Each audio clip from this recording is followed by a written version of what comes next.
In this short tutorial, I'm going to share with you how to change language on Taobao.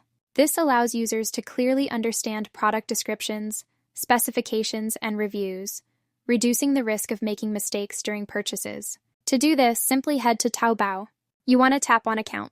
You will then tap onto the settings gear icon right here. Now select onto this option. Then head to this very first option.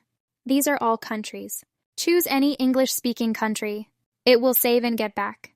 Now head to this second option and select English.